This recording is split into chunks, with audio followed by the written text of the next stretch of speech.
in our policy to never trade vibranium under any circumstance. Not because of the dangerous potential of vibranium, but because of the dangerous potential of you. Or want this on tape. She's in it now. The argument is that Dixon feels hockey is a child game with no real strategy. Okay, so I am going to disagree because I think there is value to hockey now. But I do respect where you're coming from on that, just because, like, you know, growing up in fight sports, I appreciate hockey's attempt at adding violence. Yeah. But you know what really sucks? Baseball. He ain't lying. That's fair. I mean, I'm with. Okay, I'm with you. If you can, I'm with you there. Sucks. Ken's if on board, you so. can eat while play the game, it's not a sport. Ouch. Oh, so now we're gonna shit all over bowling? Asshole. Who do you think you are? Look, drop it okay. That's right. Who do you think you are? I am. It's my hottest take. I needed to get the heat off Dixon. See, I was there with you when you said it sucked. Because again, I'm not a huge fan of it, but I understand that there's strategy, that people play it. I don't dismiss it as a child's game because I understand the strategy. Yeah, wait. Unlike Dixon. Dixon also said that he respected baseball. Early in the conversation, he said I respect baseball, which is like, if you can eat while playing the game, I cannot take it seriously as a sport. so soccer's out then, because technically you're not using your hands, you can eat. No, because you're not actually eating on the field, right? But you how common is it for baseball and, say, for example, like baseball players and like sunflower seed companies to hook up and be like, hey, like, use our product or things like that, and they just spit it right on the grass, and then some poor person has to clean that up later. I mean, have you ever seen the end of a football game? Yeah, sir. The end It's of a called football job game creation. looks just like that. Like, it's pretty disgusting on the sideline after a game. But they're not actively eating While they're playing is Yes. on the field of play. Yeah, fair enough. Ken is out on this entire podcast. Ken just like, nah, I'm Ken good. just got kicked out. He bailed. He said Ken's sports getting a drink. upset him. He doesn't give up. respect this podcast. No, He's drinking while we're talking. How dare you leave my latest episode of Tangential Giants, Son the of a new bitch. show that I'm relaunching in 2023. You relaunched it. So, soft reboot. Yeah. So, Kareem, if you could introduce yourself to the audience, please. You fucking bastard! No! God damn it! You are not going to play your reindeer games. Ah, damn it. He said, I am out of here. Oh, Wait a minute. Lord. Oh, look who comes crawling back. He's contractually obligated. My I am. lawyers would come for him. That's all right. I signed a stupid contract. Hey, ain't no law around here. Hey, law dog. No law around here. Oh, So Black Panther, huh? I'm really, Yeah, I love that segue, Pat. Perfect. super Good. glad that my So, comment. speaking of Creed and that boxing movie, you know what else Ryan Coogler's done? He's also We done a weren't little even movie. talking about Creed. I was. We were talking about boxing, and that's I went off in my own little rule over there and was talking about that because it's more tangential to my interest, which is so different comic books and stuff. And so I just wandered off the path. Fair enough. Creed, boxing, go. So Creed follows the exploits of a young boxer by the name of Go Killmonger. ahead. what's up? Killmonger Killmonger. Creed. Killmonger Creed. His name is in the title, kid. Orlando you Castillo never- Creed. Have you never seen Creed? I have not seen Creed or Creed Oh, 2, yeah, man. the new batch. This is some You bullshit! gotta watch it, kid. Look at me. When have I ever expressed my interest in sports? Aside from, I lost Pat. Aside from Oh, aside from the Mighty Ducks and the Replacements, that's like my level. Like Little Giants is my level of sports movies. What about, okay, let's put it this way. What about Creed would you say is not something you'd be entertained with? I'm not saying that I'm not entertained with it. It's one that it's on the list of stuff. It gets pushed down in the queue because other things keep coming in. Because Little Giants. Because Little Giants. I was going to say, how old is Creed? Six years? That's a fair question. I don't know. All I know is question is, did you watch Rocky? Oh yeah, have you seen Rocky? Not in the last Ever. 20 years. Have you seen Okay, Rocky? yeah, but have you seen Rocky? Okay, so this is one of the things where it's like that's not a yes. It's not a no because it's like my dad would have movies on. You know, your parents will have movies on. You're not like, oh, I'm so invested in this. Like I gotta watch every little minute, but like you'll see it. But did you watch it? I saw there's a robot in one of them and he's got turtles, right? Cuff and Link. Like this is, and I know he fights Clubber Lang in one of them, who's played by Mr. T. I know that Apollo Creed dies in the ring to, like, I know the salient details. Spoiler alert, asshole. Yeah, spoiler alert, folks. Welcome to Ken Town. But I know the details out of just the zeitgeist into your headspace as like pop culture. So like I can't say that I've sat But you didn't answer the question. Yes or no? Have you watched a Rocky movie? From start to finish? No. That's the most salient. Okay. Yeah. Okay. All right. Well, we're going to send you a DVD of Rocky 5. You've really let Don't me send him down. anything. He's going to put it in the queue, and that means in the trash. No. Right. Like after I watched Rocky 7, Adrian's Revenge. He's gonna put it in the round file. Yeah. There you go. If you'd watched the Rocky movie, you know that Adrian reference is trash talk, buddy. This man right here with it's his hurtful. mug, just his ever casual mug, mugging to the camera. I'm okay. It's right before we're recording this. We're recording my new relaunch of the show right before New Year's, and I'm a little bit under the weather right now. Thankfully, not COVID.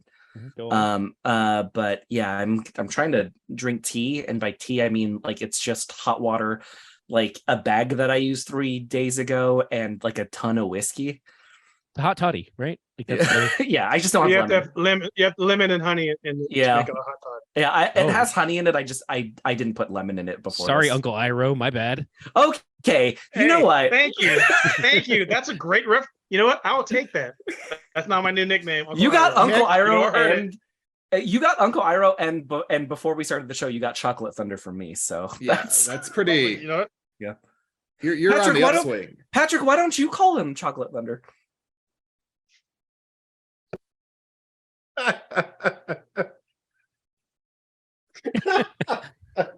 You're losing people left and right. You're lucky This your show- contract's Oh, yeah. ironclad. It got uncomfortable very fast. All right, so go ahead, Ken. That's a different Go back to your podcast Creed I reference. host. Walk your way out of this Creed segue. Wait, Creed. I mean, Creed know. from the fantastic Ryan Coogler, also who worked with the fantastic Michael B. Jordan. Not to be confused with Michael Jordan, but some might happen in some tune way. Who is Michael Jordan, Ken? Michael Jordan is a star of Space Jam. I fucking I knew you were gonna say There's it. no way. No way it wasn't gonna What be did you that. think was going to No happen way. there? And that is all. Don't get us down the. Wait, okay, hold Jordan. on. Who is Oh, LeBron bro. James? Michael Jordan is He's this.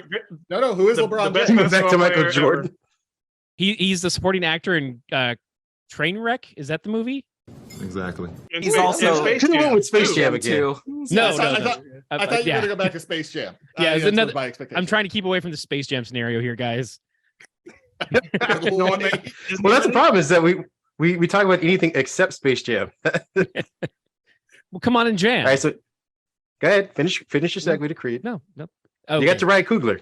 I got to Ryan Coogler to Michael B. Jordan. Okay, Michael B. we're- Jordan, okay. also known for his role as Well, the You know they were both in the same movie. They both worked in the same movie. yeah. That's where Get the there. things are going. Yeah, I was already there. A segue. Yeah. Were you? He's Yeah, I was there. Seven You- degrees of I walked up to the separation. door and you just closed it in front of me. I'm like, man, Because I'm you just like trying you to- gate armed it. You gate armed the door handle. Gate arm? I don't get that reference. I'm sorry. So Yeah. in You know, sports, if you don't go all out to catch a ball and you like short arm it, it's called gator arms. That's Gators why have you small use a arms. sports reference with me. That's like that's This is What, going to be the whole biggest show. sports fan we know. yeah, exactly. All right, wrap up this segue. Anyways, he's from a little known movie by also from Ryan Coogler, Black Panther, playing the fantastic Killmonger. Eric Killmonger, go forward. Come on, and jam. Well, Killmonger. Yeah, Eric Killmonger. I think okay. So raise your hand if you're a parent here. Okay, so did you give special consideration as to what you named your children as opposed to what your last names are? Like it had to flow, right? I mean, that was consideration. It wasn't a necessity. Right? It has to flow. Yeah. Right. There's a consonance. Like there's like a sound to a first name connecting to a last name. Right. Thank you. Correct. Yeah. So Eric Killmonger is not a great name. Well, it's isn't Killmonger the name he gives himself? Yeah, Eric Stevens is his slave name or his government name. I'm sorry. Oh, wait. Detect the lie. Someone quick. Lord God help that boy. His government name. He's Patrick. Patrick. Is it his slave name? Is it his slave name? Yeah, Pat, answer the question. We're gonna wait for you, Pat. I can neither confirm nor deny this at this time. I gotta go. Something just came up. Kobe Killmonger. I mean, if you were to ask Eric, yes, he would say that is his slave name. I think that's yeah. I do appreciate saying slave names and government names. So yeah. Ken was right. Yeah. Kareem, where do you want us to start first? Like this is such a big film. You know, I opened up the OneNote to try and give us some direction. Okay, so we could do a quick recap of the movie. Whose show are you on? I'm not. I'm on your show. I'm just trying to help you produce. You could be the name. You could be the face. Just trying to help produce, buddy. See, that's the handshake right there. That's the handed it off. That was it's beautiful. So, welcome to. Wait, sorry, I gotta. Welcome to Tangential Giants. This is JPG, filling in for Kareem Anderson, and you sound like the guy. Does this sound like NPR? Because I love 94.7 The Wave. Okay, don't trash the wave. I love the wave. Okay, the wave is no one. I grew up with that. The wave. No one on this is trashing the wave. Yeah, I love the wave. Joining us as always, Patrick. Would you mind giving out your name and your social media, maybe even your social security number? My name is Patrick Kellenberger. You can find me at Patrick_Canelo on most all social media. Also, I'm just going to talk like this and get quieter and quieter the entire podcast, and then I'll whisper my social security number. 721. We also have 4 5. We also have the venerable Ken Rollo. Ken Rollo, please give out your socials. Maybe your home address. This is Ken Rollo coming to you from Tangential Giants. You can find me across the internet at Ken Rollo. That's right, at Ken Rollo on Instagram, Twitter, and Vine. He is the Dean Gray of this podcast. Sexy redhead. I'm on board for that. I mean, basic name, bitch. Gotcha. Getting railed by a Canadian and look, if they personality American. If they were just a throuple, it would solve so many things. Okay? Yeah, they are. I mean, that's what they are now. I'm just saying. Okay, we should have thought of this years ago. Say it though. You can't. Yeah, that's fair. Say it. You just have to make sure all the bedrooms are just connected. Heavily imply it. The original creator of the show, Kareem Anderson. Give us over your socials. Maybe one of those 1,000 megawatt smiles. Yeah, here we go. I'm at Mindhead1 on Twitter, Instagram, everywhere else. I am a fan of this podcast. I love producing it. So you could find me pretty much on every pod. And our wonderful guest tonight. How are we introducing you tonight? You can introduce me as Dixon. I like to Perfect. go by Dixon, but my name is Ken Dixon. I also go by Optimus Dixon from Xbox. I also go by Hand of Fate as my gaming tag. My gamer tag from Tabletop Gaming, which is Marvel Snap, and the outrageously awesome Hero Clicks, where my claim to fame is I top 8'd top 8, I guess. Made top 8 at a convention. And I also was the only person at the time, I'm not sure now, that also won fellowship in that same tournament. So that's my claim to fame at the moment. Besides newspaper articles and things like that. And and you know, all the lap dances you give out at conventions and stuff, right? Well, yeah, That's true. But those were free at a time, so I don't know if anybody cares about that. Just cheap. Booty Sweat Dixon showing up again. Sweat, pop that ass open. Eat Booty that. Sweat, busting nut bars available. And I'm JPG. now. You can follow me at Speaker JPG. That has my link tree. I am a pop culture educator and consultant, and I am a tabletop RPG actor and voice and producer as well too. Okay, Very accomplished. Now I'm done. Could you also say aficionado? Aficionado. Like, It's just fun to say. Just go with it. It is a good word. Aficionado is a good word. You know what else is a good word? Gallivanting. Gallivanting is a good word. Yeah, Gallivanting that. strong. Yeah. Traipsing is also a good word. I like Traipsing. Ooh, These are good traipsing. words. These are good Yeah. words. So- Maybe we should traipse into the topic for today, gentlemen. Way to That pounce topic on being a moment. Black You Panther meander over to 2. this topic. Oh, I love a good meander. Let's saunter our way over there. All right. So, Sachet. like I said, we I don't have the hips for that. He's just Why going to do vogue up now. Why do you invite me onto this? I don't understand. I know it's painful It's to say the least. It's It's painful Kareem. jocularity. Because No, I mean, I have obviously that too. I think we have great pods when you're on, so I I want think to if keep you you- on for this one. I think if you hated Hey. Filipinos because of me, I'd be like, yeah, fair. Like, if I had a bad experience. I had a bad experience. Damn it. The new No, okay. Filipino So dating site. let's get into. God damn it. Let's get into the movie recap, and then we can go from there. Okay. So, I mean, who's the last person in this pod to have seen it? Because we will reference their memory, probably. I mean, Ken is pedantic, so he probably already has it stored. But I think Pat, you're the last person to have seen it, right? Yeah, probably. I saw it in the last 3 weeks. Yeah. So yeah, we will let you start off with the recap, and Oh, we will God. jump in. Yeah, because I'm Yes. great at those. All right. Well, I mean, you can keep it short. Plus, you're All right. drinking. This is gonna be awesome. Yeah. Black Panther 2. So movie opens with I don't even know how to describe it. Basically with Shuri, who is the sister of T'Challa, trying in a lab, trying to find a cure for her brother who is passing away from some unnamed disease. It'll be revealed later what she was actually trying to do in the lab, but as she is trying to come up with some sort of cure way to help him, she's being told to go spend time with him before he passes, and he passes away before she can do anything. She was about to try one more cure to see if it would work on him. He passes away before then, and then we move to the funeral for T'Challa. Yes, go ahead. I think it should be noted, like, what she's trying to do, her solution is to try and recreate the heart-shaped herb that was Yeah, we were destroyed. going to get to that later. Yeah. When they That's- reveal that's- that in the movie. That's what That's- Pat was saying. Like, it's later revealed because he's technically right. They don't show you what she's trying to do. No, it says as the she's trying to- heart-shaped herb. I'm fairly. No, I it just keeps saying whatever she's doing is failing. okay.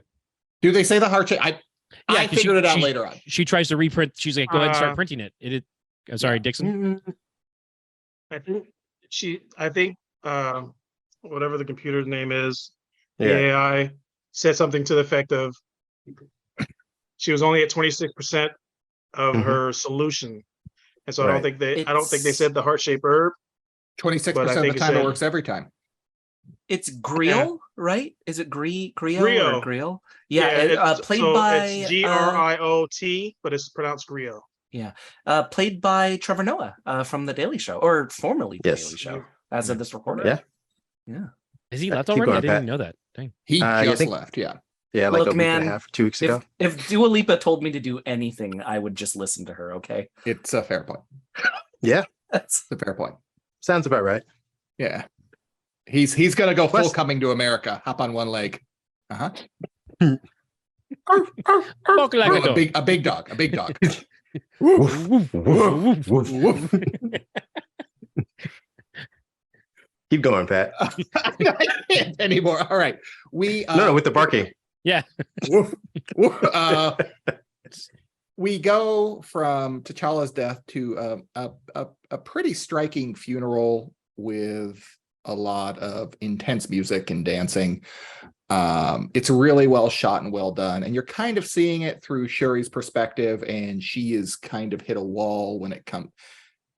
She doesn't know what to do with herself anymore. It's pretty clear. Like the grief has overtaken her, and she just kind of has fallen to pieces. It goes from that to they're basically walking T'Challa's body through the city, and it ends where his body in the casket is going to be picked up by the ship, and I'm not sure what the burial rite is, but that's going to occur.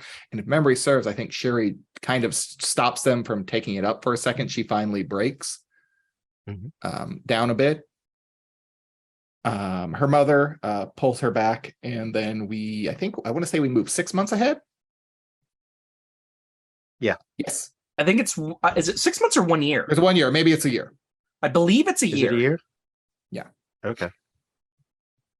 Okay. So at this point, we're a year later, and I'm bad with names, and I did not look up beforehand. But Shuri's mother is basically now ruling Wakanda. Queen Ramonda. Ramonda. Queen Ramonda. Thank you. Yeah. Is running Wakanda at this point. And Shuri has kind of just cordoned herself off in her lab and her work. I believe this is the point where Queen Ramonda goes to the UN and basically tells them to stop trying to mess with Wakanda and Wakanda's vibranium supply. And we'll simultaneously seeing people break in to a Wakandan lab to steal vibranium, but it is a trap. And those people are captured. I believe they were French. Pretty sure they were French. It was the French. Yeah, great pate, not good at the military stuff. So do what you can do. Careful, And I'm 5% French.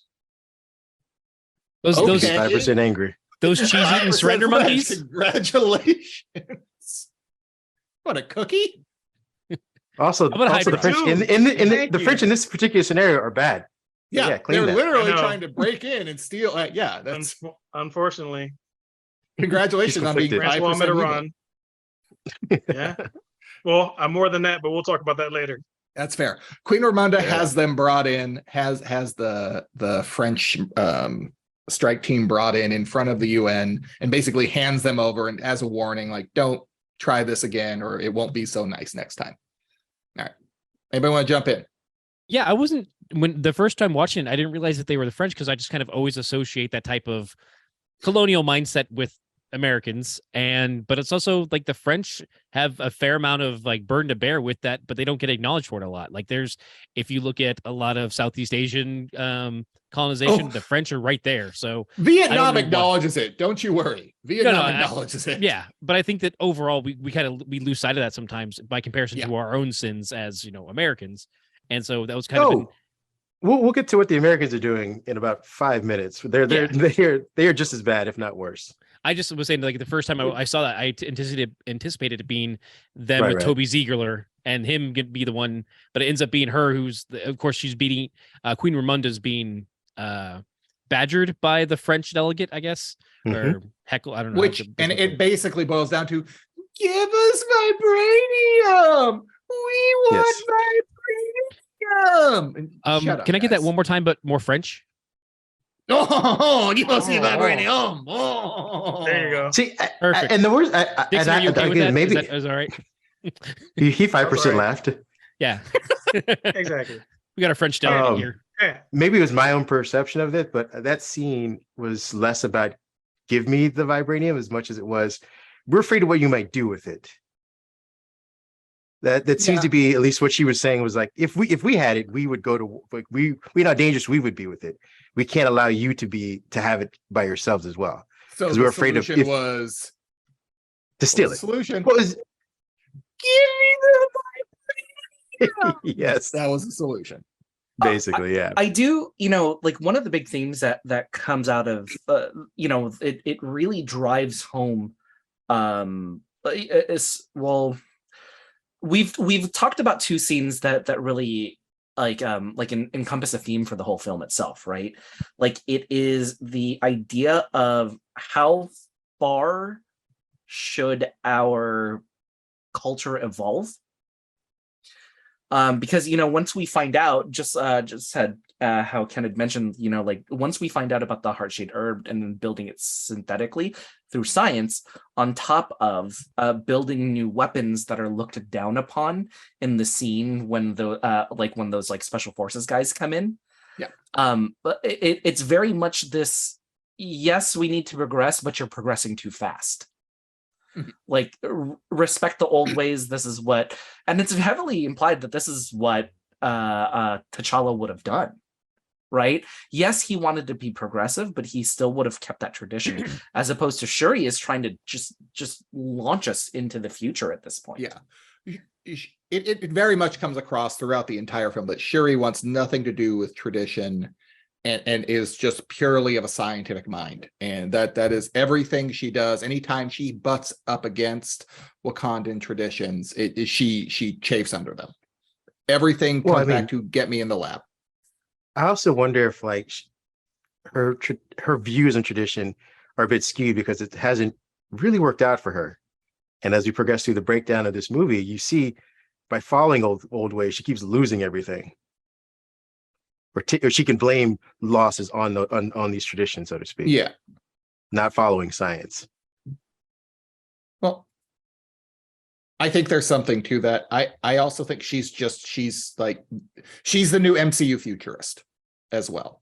Like she's in that kind of role at this point. So everything she's doing is improvement and advancement, and we all know how well that goes after watching Iron Man. So saves the world. How dare you? After he puts it in danger. Hey, you can't save it if it isn't in danger, right, Pat? Come on. That's a fair point. It's a fair point. What are you, pharmaceutical company suddenly? Who wants to pick up where Pat left off? I mean, do we want to touch base where we to speak to the mourning that's kind of felt as? I mean, that's the basis of the whole film to a certain degree too. Is like just dealing with the mourning and loss of T'Challa, and also still feeling how that's affected the blip and how that affected the world we are now living in. Well, we'll get into that as we like kind of question a lot of. I mean, I had some questions for that kind of stuff. No, I'm just saying I feel like we should get through the recap and then we can go back and be like, hey, these are the things. Come on, Ken, come back, buddy. Okay, so moving us forward in the recap, I think what comes next is Queen Ramonda trying to get Shuri through the stages of grief by having her I think the Namor scene's next first, isn't it? No, I think which one? Before we Namor's encounter with the US and Lake Bell and that whole ship stuff is first. It's like a cut to Poison Ivy. Yes. So basically we cut to somewhere in the Atlantic, I believe. General Atlantic land. Yes, and we have a ship out there, and I believe they have a scientist and some other person flying in to kind of oversee this underwater project. They get up on the boat, kind of start directing everybody. They're underwater, and we don't know how far, pretty far deep. They have a machine that they're looking for that they, I guess, can dig up vibranium out of the ground under. How dare you? Under the water. Unobtainium. My apologies. It was mainly the purpose was to locate it because they were digging for it. Well, they had to locate it. The machine. Sorry, go ahead. No, the crux of it is the machine is able to detect it, and up until this point, unless you were Wakandan, there was no process to find vibranium. Correct. And that's the digging it up is definitely key, like because they're trying to gain it. Yes. But that's going to tie into who made this machine, and who's able to detect it was our future. So sorry, I want to clarify. Yes. No, very, very good. Thank you. So then we start seeing, I guess, in the distance, there's a couple of heads that pop out of the water. There's this cool like siren singing voice thing that kind of entrances people. Go ahead. I just want to pause here because one of the most striking things in this film to me was the music. Like that music was amazing. And this is kind of the first scene where you notice it obviously in the funeral scene. It's very intense, but this is the first one where the way they do this siren scene and kind of the siren song, because what's happening is basically people are appearing from the ocean and they start singing and people start jumping overboard. Mm-hmm. And just that deaths, entire, presumably. Or you know, just a really cold bath, whatever. I think they die. I don't know. I didn't see him die on screen. What do I know? Fair enough. I could have been with you on that too, and until what we see what happens with the helicopter as it tries to escape. Because like, okay, so they're just like, hey, they don't get let out people of here. Survive. Like, no, there was no witnesses. Yeah, no, they're all dead. Like, they made that very clear. Yeah, to Ken's point, as I believe it's Lake Bell and one other person that's in the room with her put on earplugs to kind of block that out. We see them trying to leave on a plane to kind of report back what's happening, that they're being under attack. Weird they had earplugs. Yeah, no, that would be. They had earplugs. No, that would be in a basic standard. Kit. Yeah. Nobody else. Why? No one else had them. Because remember, they all didn't hear the siren song at the same time. They had them. They didn't know to grab them. Okay. So anytime you have you're in an area where a basic kit of what though? I mean, let the Marine tell you. Yeah, I was gonna. Well, it's like I'm sandwiched in between the people who would actually know about this stuff. Right. I only do it on a civilian basis, and a lot of the stuff I own is illegal. So I didn't hear any of that. Tangential Giants does not support. Fully support that. Go ahead. Sorry. With an artillery unit, we had ear protection all the time, which makes sense. That was part of the general gear. I'm assuming but she's not I was never artillery, deployed. Though. Right. I'll finish that thought. I'm assuming since they're doing live fire situations that they're going to have some type of gear there, but it could just be a plot device so that they're not easily taken over and that scene ending very quickly. Fair enough. So they're up in the helicopter trying to leave. A figure comes and grabs the helicopter by the tail, flings it in the ocean, and we go straight back to Wakanda. It's also interesting because she says that it's not like over her comms when she's trying to get word out. She says it's not the Wakandans. She's like, no, this is not the same. It's not who we thought it was. It makes it clear. She tries to make it clear, but I don't know if we ever know if that transmission got through. Like out of the whole movie, we don't kind of get any clarity on that. Assume it got through. I think we can assume it got through, and they just ignored it. Well, but as we get further on, when we do know that there is a player who's going to be introduced later on, and they are still in mass. The government is acting as if that was likely Wakanda who took out that ship. Not widespread information to everyone, but we do have at least one higher up who's pulling some punches because she knows that there's other stuff on the way. Like she has her own intel, but as far as like the mass intel, they're kind of blaming the Wakandans. If I'm misremembering. I think you're right. I think the issue is that everything is black ops essentially for both Wakanda, for what is the group called from Namor's tribe or clan or people? Telotan or Telecon? Telecon or something. Telecon is the name of the city. Telecon. Yeah. Unless I don't think they have what are the people called? Just what fish people. That's not whatever they are. They are, and then they're technically Atlanteans. They are the Atlantean. They are not Atlanteans. They're not Atlanteans. Well, not in the MCU. They're technically Atlanteans, but they're not called Namor. Atlanteans in this. So I think they're Teloconians. No, they're whatever they are. Inhabitants of Telecon. Right, but whatever they are. Yeah. They are the Telecon. That is the term for their people. But the Teleconians is my point. They're like, they don't need to Vancouverians. No, like they're just the Telecon. Well, and the like US. Lego. I mean, because what the US was doing was technically illegal anyway. I like Doctor Who. So, I mean, what I'm saying is that I don't think there was any mass reporting on this. It wasn't like a news outlet saying like, oh, this ship of Americans was under attack, like because what they were doing was technically black ops, like they're not going to release that information. So even if the comm got out that it was the Wakandans, they weren't going to tell the world what they were doing in order to be attacked by the Wakandans. So everybody hasn't said anything about it. Wakandan, like Canadian from Canada. It's still here. All right, so now we're back to a very moving scene between mother and daughter. Is about getting over grief.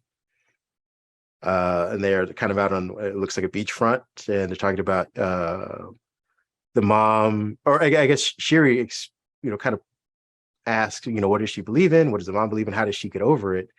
And, the mom gives her this heartfelt speech. And even at the end of it, she was like, yeah, I still don't believe that. So I'm not going to get over it the same way as you are, if ever. And they're interrupted by the first appearance of Namor. Namor. Yes. Namor. It's cool as shit. And he comes up with a threat, basically. Well, or an offer and a threat. That's a threat. It was really it's just a polite threat. Polite. You threat? do this, or something bad happens. But if you shame if you lost the speech of yours. Happen. It is an interesting dialogue because he starts out with kind of a respectful amazement, and he's like, this, this city is amazing. The water is so clean, the air is pristine. And then, like, as the conversation shifts, because she's like, I'm not accepting your off-putting nature. Ultimatum. Like, because even when he's just talking, it's like, no, I'm not in habit of repeating myself. And she's like, I'm not giving you any leeway here. Answer the damn question. And then he's like, oh, I'm, a kokukan. And he goes into his whole thing. And then it's an interesting shift where he tries to, I don't know, he tries to position it as if he's not as dangerous as he could be, I guess. And then he shifts it very quickly. It's like, all right, fine, let's play this hand. And I think it's important. Like, they obviously have changed the backstory of Namor, the way this movie is laid out, which we'll touch on. But it still felt like Namor to me. Still felt like him, just because it was that, like, I'll be friendly. Oh, you want to be friendly? Oh, you go fuck yourself. All right, we'll do it that way then. Well, see, and that's what I wonder if we all perceived it as a threat when he's just laying out a fact. Like, he's saying like how strong he is. And I think that's how he would.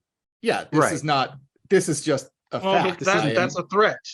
If I have to tell you how strong I am after negotiating with you, that's a threat. If I have to tell you I have more soldiers than blades of grass, then that means I have numerical superiority in my means of not insulting, and you know the word I'm talking about, Ken, when I want to impress you but intimidate you. Yeah. I don't think anybody can argue that this was more vinegar than it was honey, right? No, that's so what I'm saying is, I want to know if we're perceiving it, even though he's, again, stating a fact. Like, he didn't say, I'm going to kill you. He's just saying we outnumber you. I think, I think there are varying levels to threats, right? Agreed. And I think, and with that in mind, right? I think especially when you are in these high pressure situations, seen as somebody who is higher class or a noble or something like that, right? Like, there is a very thin line between diplomacy and threats. Yeah.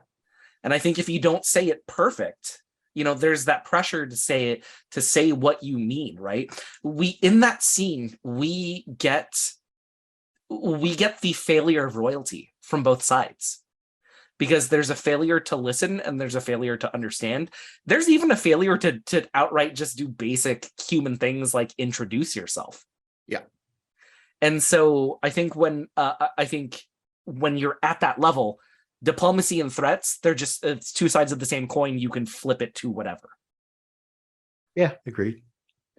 And I think we have to remember politics by different means. Mm-hmm. I think we have to remember also, for Namor, as we find out, he is viewed as a god. He has been the god of his people. So there's not a lot of him used to hearing anything but yes. Gods don't mince words. Yeah, like, I don't, as you said, it may come across as a threat, but it is a fact. I am this powerful. I can do whatever I want. And basically what he does is he brings the machine that was tracking the vibranium and tells Shuri and Queen Ramunda, you have like a week or some set amount of time to bring me the person that made this machine, and we will take care of them. And then you and I can live in peace. And if they ever come for us or they come for you, we'll be right there and support you. Because I don't know if he said. I don't know if he added this. I don't know if he added the support line. I don't remember the support part. Yeah, he basically said, just like, you know what, you're there. He says you're there to protect us by way of mutual destruction. Like, he's like, I'll just destroy you with everyone else. And at least that's the vibe I got from him. I think he basically said, if they come for us, we're blaming you. Yeah. And it came across very much like we can be an ally or we can be an enemy. And if you don't do this, we will consider you an enemy. Agreed. Yeah, agreed. The velvet glove over the iron fist. Which then gets us to some pretty interesting. I mean, I enjoyed this banter back between Okoye and Shuri, the back and forth, because they go on their little side mission to go pick up the creator. First Riri Williams. Before we go there, though, Riri. Ramunda talked to Okoye first because Okoye wanted to take the princess with her, and she told her don't. And we're not even there yet. Yeah. No, we're not. We still have to have Shuri reach out to Everett Ross to see, like, hey, where could I'm sorry, I'm being pedantic, but that's my role. I know, but no, it's not that. It's just anytime Everett Ross is going to get mentioned, I'm just going to go. Do we not like Everett Ross? I like Everett Ross. Yeah. Here's the thing. Everett Ross. The fact of the matter is I got a token white in this film, right? Like, that's their pet. He is very loyal. I'm loyal to a fault. And you can't hate on allies. And especially ones that actually are doing their best. And so to that fact, though, she reaches out to him, and he, as best he can, as much as he doesn't want to violate his own rule, like his own obligations, he also gives them enough information to be like, hey, this is who, you might have to look over here for this person. This is where to go. And so that also laid seeds, because we're going to have him and another player come in and play their role within the story too. So I just you said Shuri reached out. Wasn't it Okoye that caught him on his run? I think that I thought it was Shuri and Okoye. Right. Yeah. Okay. Both of them. Both. Yeah. And then yeah. And then as part of the mission to decide to go to find Riri, then Okoye is like, hey, I'm going to go here. And she's like, no, don't take my daughter because my life sucks. Everything else is dead. Don't do that. I need that. I need my life. Don't do this. Well, she doesn't want to lose. She doesn't lose her last child, basically. Yeah, exactly.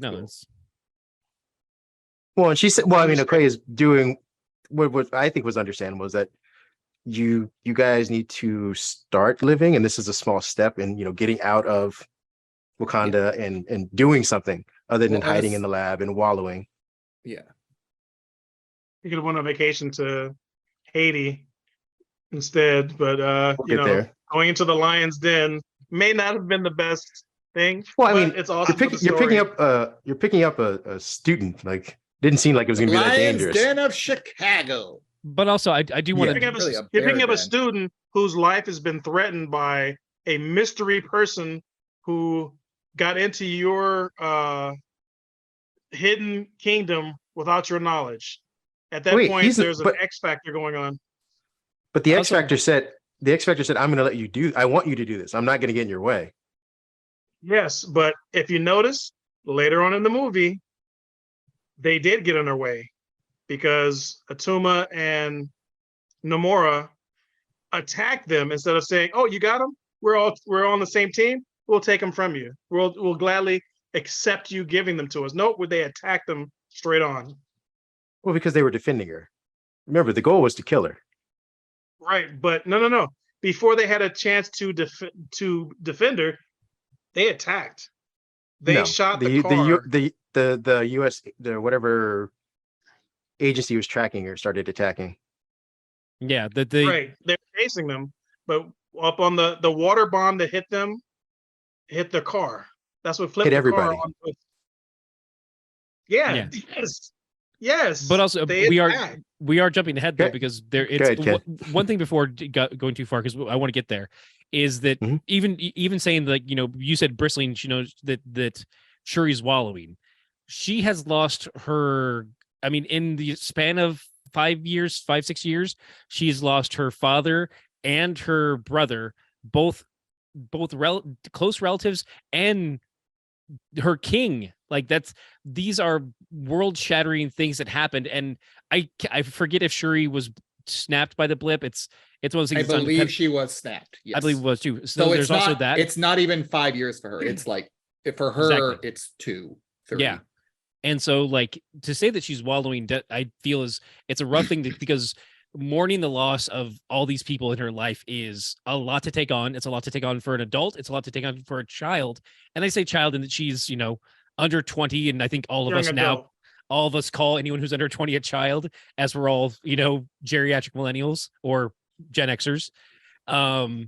So that there's that kind of mindset of, like, that's a lot to deal with. So it's like, I don't want to say she's wallowing. She's definitely, like, not processing the best, and she probably needs to talk to somebody. But I just think that in the discussion of mourning that we're having here about how the character's feeling, to say wallowing I bristle against it is the best way to put it. But Well, she's stuck in the one. I can't remember if it's Piaget or Yoon, but she's stuck in one of the 5 stages of grief. And after denial is anger, and she's stuck in anger. I mean, it's a good fit. She's stuck in silence. Then I She's a Red will Lantern. retract that. I apologize for my word No, choice. it's just something I want to discuss. It's because it's you're absolutely right. If we're going to be talking about grief, we should be cognizant of how we describe it. So I felt like Okoye was trying in her own way to get the process of I wouldn't say healing, but at least acceptance and kind of moving forward with your life started. Okoye was looking out for a friend. She basically said, like, you need to get out. You're just sitting, you're withdrawn from everyone. You literally don't answer anyone's calls. Like, you need to get out. And oh no, sorry, I didn't mean to interrupt. I was just going to mention too, I also think we have a scene there too with the Queen and the rest of the Council of Wakanda. So we have the Jabari there as well. I think that's kind of where we are in the discussion, like with the as they discuss, like, wait, someone made it through our borders, and that, like, also we have M'Baku return, and we have him with his carrot, because he's they're vegetarian. I love that. So it's like, that's another too. It's like, there are people, there is a family, there's a network of people there trying to help Shuri and others deal with those transitions and deal with their emotions as best as possible. And she's kind of bulking at it. I'm going to pause you there when you say family, because that is not like M'Baku may care, but that is a political entity that you are viewing there. And part of this is show of strength. Yeah, the council is basically looking at Queen Ramonda going, like, what are we going to do? What are you going to do? I don't think we should sub that in as like, oh, I'm sure they do care about Shuri, but that is a political entity, and they are looking to, like, what are you going to do to fix this so we can trust you as a leader? That's a very different conversation. Absolutely. Well, I think it's also a conversation. Go ahead, Jason. No, go for it, please. I was just gonna say that I think there's a conversation that's undercurrent there about the reliance on the Black Panther as far as security is concerned. While they have, top-notch security and stuff like that, what do you do when somebody, something gets beyond that, and you have to worry about, the fail-safes? Like, you could rely on T'Challa to be like, all right, well, I'm personally going to put on the suit and I'm going to go take care of this guy. When you don't have that as your fail-safe, if you've gotten across the invisible shields and under the water and things like that, what do you turn to? Like, who's going to stop this guy? And I think they were quietly asking that too. I think especially, like, this is just a credit to Winston Duke in general, as the character. Is every time he was on screen, I felt as if M'Baku was fighting, giving a hug to the people that he was trying to take care of. Right. Yeah. I think the entire time there was this caring and wisdom that was so just, like, perfectly balanced on, like, a pin needle, and the whole time it was just, you could see the conversation going from, well, I'm a diplomatic entity and I have to tell you this, to I understand where you're coming from, and I would have made the same choice. Right. And he, like, the balance that he plays it with is something that we just don't, I just don't think we like, you know, like critics are looking hard enough in Marvel films for these types of moments. Yeah, I mean, this is something he showed in the last movie as well. I mean, after having rescued T'Challa and kind of showing that, like, you know, he's not just some guy to kind of, I guess, burst his way into power. He's like, hey, I want to do this for a reason, like, and these are my reasons, and this is what we're trying to do. And then, you know, as the movie progresses in the first one, you realize that he's an ally. It was never, you know, kind of a takeover situation. And in this one, he's remains an ally, but with, you know, some wisdom behind that he gets to talk more about. I would even argue calling it like a softness, right? There is a certain softness that comes from M'Baku that makes him so compelling. And this is one of the issues that I had with the film itself. And it's not an issue. It's a nitpick about narrative, because this is what I hoped was going to happen. And as a nerd, just take this with a grain of salt, right? I don't think it should have been just Shuri that was the Black Panther. I agree. I think that if there would have been, like, okay, a Black Panther for military strategy, a Black Panther for diplomatic strategies, a Black Panther for like quieter ops, a black and having the ability to, instead of it just being one person, having it be a council of Black Panthers, because we've already seen you can have multiple suits. We've already seen, you know, like this, there's this move, there's this like natural ebb and flow back and forth in their culture about, hey, like this next person could just be the Black Panther. To have a council of Black Panthers, I think would have served better with the narrative that they were chasing. But if somebody calls me dumb for that opinion, I also understand them calling me that. Yeah. I would defend you on that. I don't think it's dumb, but I think for where I personally think this is gonna go, they could not do that. Because I think I think this is set up where time travel is about to punch us in the face, guys. Yeah, I mean, that's again. Yeah, quantum mania. Okay, you know what? Don't put Kareem on his soapbox about Ant-Man anymore, okay? He was the one. He's the one that connects the whole universe. I knew it.